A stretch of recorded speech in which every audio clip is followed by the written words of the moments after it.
ಇನ್ನ ಅಶ್ವಿನಿ ಅವರು ಮತ್ತೆ ಗಿಲ್ಲಿ ಅವರು ಕ್ಯಾಪ್ಟನ್ ಆಗ್ತಾರಲ್ಲ ಈ ವಾರದಲ್ಲಿ. ಅಶ್ವಿನಿ ಅವರು ಅಭಿನ ಕ್ಯಾಪ್ಟನ್ಸಿಗೆ ಸೆಲೆಕ್ಟ್ ಮಾಡ್ತಾರೆ. ಅಂಡ್ ಹೊರಗೆ ಎಲ್ಲ ಅಭಿಗೆ ದತ್ತು ಮಗ ಅಂತ ಬೇರೆ ಹೇಳ್ತಾ ಇದ್ದಾರೆ ಅಶ್ವಿನಿ ಅವರಿಗೆ. ಬಟ್ ಏನಾಗುತ್ತೆ, ಕೊನೆಗೆ ಅಶ್ವಿನಿಗೆ ಮತ್ತೆ ಅಭಿಗೆ ಕಾಂಪಿಟೇಷನ್ ಬಂದ್ಬಿಡತ್ತೆ. ಆ ಟೈಮಲ್ಲಿ ಅಭಿ ಸೆಲೆಕ್ಟ್ ಮಾಡ್ಕೊಳೋದು ಗಿಲ್ಲಿನ.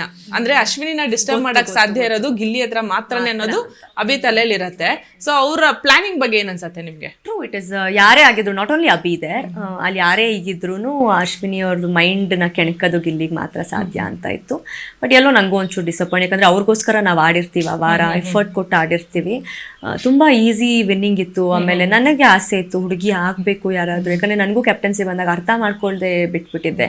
When it comes about very close, ನಮ್ಮ ಶ್ರಮಕ್ಕೆ ಬೆಲೆ ಕೊಡಲಿಲ್ಲ ಇವರು ಅಂತ ಫೀಲ್ ಆಗಿ ನನಗೆ I was very disappoint that week about Ashwini ಅವರು.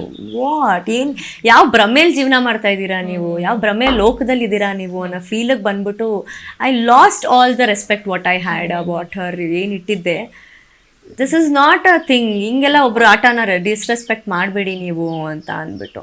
But Gilli knows very well ನಾನು ಅವ್ರನ್ನ ಸೋಲ್ಸ್ಬಲ್ಲೆ ಅಂತ. ಅವ್ರು ಅದನ್ನು ಪರ್ಸ್ನಲಾಗಿ ತೊಗೊಂಡ್ರಂತೆ. ನಾವು ಆಮೇಲೆ ಕೇಳಿದ್ಮೇಲೆ they were hitting very personal, ನೋಡೋಣ ಎಷ್ಟು ಬರುತ್ತೆ ಅಂತ.